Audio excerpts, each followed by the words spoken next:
আসসালামু আলাইকুম। আমন্ত্রণ জানাচ্ছি চ্যানেল 21 নিউজে। সাথে আছি আমি আসিয়া সিদ্দিকা সোহিলি। বেকারত্ব নিরসনে শীঘ্রই বিসিক মুদ্রণ শিল্পনগরী প্রকল্প দ্রুত বাস্তবায়নের দাবিতে মুন্সিগঞ্জে মানববন্ধন। মুন্সিগঞ্জ প্রতিনিধির পাঠানো তথ্যচিত্রে বিস্তারিত। বেকারত্ব নিরসনে শিল্প কারখানা নির্মাণের মাধ্যমে মুন্সিগঞ্জে লক্ষাধিক মানুষের কর্মসংস্থান সৃষ্টির লক্ষ্যে বিসিক মুদ্রণ শিল্পনগরী প্রকল্প দ্রুত বাস্তবায়নের পক্ষে মানববন্ধন করেছে স্থানীয় এলাকাবাসী।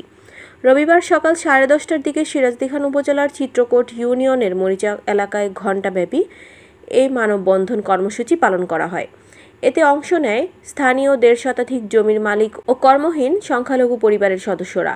ফলে সরকারি সিদ্ধান্ত অনুযায়ী নির্ধারিত মূল্যে ভূমি অধিগ্রহণের মাধ্যমে বিসিক মুদ্রায়ন শিল্পনগরী স্থাপন প্রকল্পের দ্রুত বাস্তবায়নের দাবি জানিয়েছেন সকলে। এ সময় প্লেকার্ড হাতে মানববন্ধনে দাঁড়িয়ে বিভিন্ন দাবি তুলে ধরা হয়। এছাড়া ক্ষতিগ্রস্তরা জানান, একরের পক্ষে আমাদের এক ফসলি জমিন খাসুল মোজা নদীতে চিত্রকূটে পড়ছে। আমরা সরকারকে দেওয়ার জন্য প্রস্তুতি। আমরা অন্য ধরনের কথা দাবি না, আমাদের একটাই দাবি, যদি সরকার একটু ইচ্ছা করে আমাদেরকে শুধু বাড়ায় দেয়, এতে আমরা অনেক। আর এদেশে একর হবে আমাদের জন্য মঙ্গল। এদেশে কাজকর্ম করে খেতে পারবো, আমার ছোট ছোট ভাই বোনেরা আছে, যে কোনো কাজ করে খেতে পারবো। আমাদের অন্য কোনো দাবি না, এক কথার এক দাবি, আমাদের একরের পক্ষে। কিন্তু আমাদের যে দোকান জমিগুলো আছে সেগুলোর মূল্য মোটামুটি ঠিকই আছে, কিন্তু আপনারা একবারে জমি নিয়ে যেতেছেন, সেটার জন্য আমাদের কোনো বাধাবিধ নাই। সরকার চাইলে বোধহয় আমরা দিতে বাধ্য।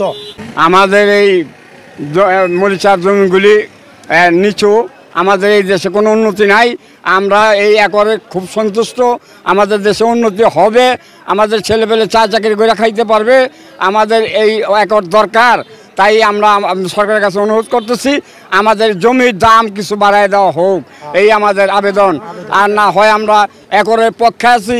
শিল্প মন্ত্রণালয়ের আওতাধীন বাংলাদেশ ক্ষুদ্র ও কুটির শিল্প কর্পোরেশন বিসিক এর উদ্যোগে 2016 সালে নেয়া প্রকল্পটি 2021 সালের ডিসেম্বরের মধ্যে ভূমি অধিগ্রহণ সম্পন্ন করে বাস্তবায়ন করার কথা থাকলেও প্রকল্পের মেয়াদ দ্বিতীয় দফায় বৃদ্ধি করে।